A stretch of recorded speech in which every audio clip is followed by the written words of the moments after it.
Speculation has swirled over whether the Trump-Putin summit will result in the map of Ukraine being forcibly and fundamentally altered. Russia has laid claim to vast parts of Ukraine since 2014, when President Vladimir Putin made his first move. At the time, in the space of a short few months, Moscow carried out the relatively bloodless occupation and annexation of the Crimean Peninsula. But that was followed by a Russian-backed separatist movement in the eastern Donbass region, specifically the two regions or oblasts known as Donetsk and Luhansk.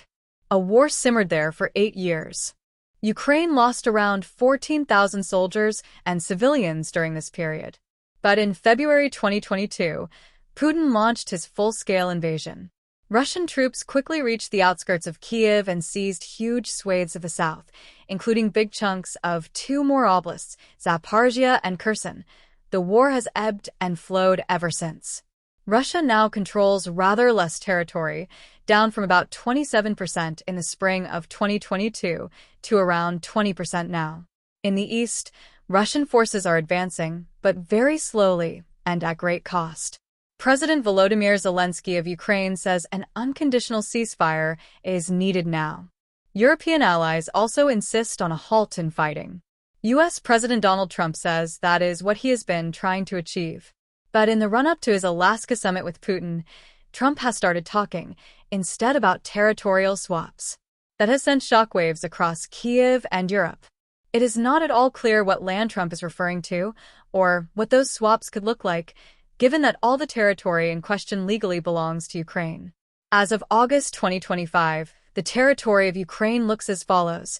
Russia would dearly love to expand its control over the entirety of Luhansk and Donetsk.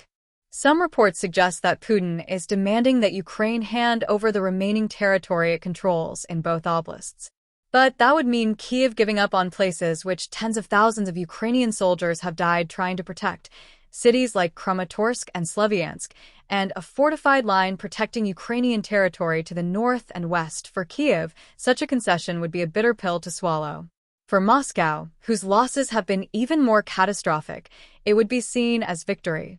Zelensky said on Tuesday that Ukraine could not leave the Donbass as Moscow would use the region as a springboard to attack the rest of the country.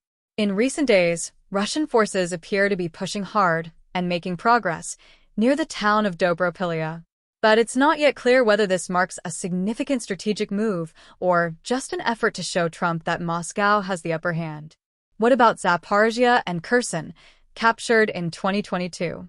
Here, it's reported Russia is offering to halt its offensive and freeze the lines, but would Russia be prepared to give any of it back? On Monday, Trump talked vaguely about oceanfront property, presumably a reference to some of the shoreline along the Sea of Azov or Black Sea. But this is all part of Putin's strategically vital land bridge connecting Russia to occupied Crimea. It's hard to see the Russian leader agreeing to give any of it up. Like Donetsk and Luhansk, Putin regards these places as part of Russia and illegally annexed them 3 years ago in 4 referendums widely regarded as a sham. For Ukraine and Europe, territorial swaps, at this very early stage of the talks, are a non-starter. A discussion about future borders may eventually come, but only when the war has stopped and Ukraine's security has been guaranteed.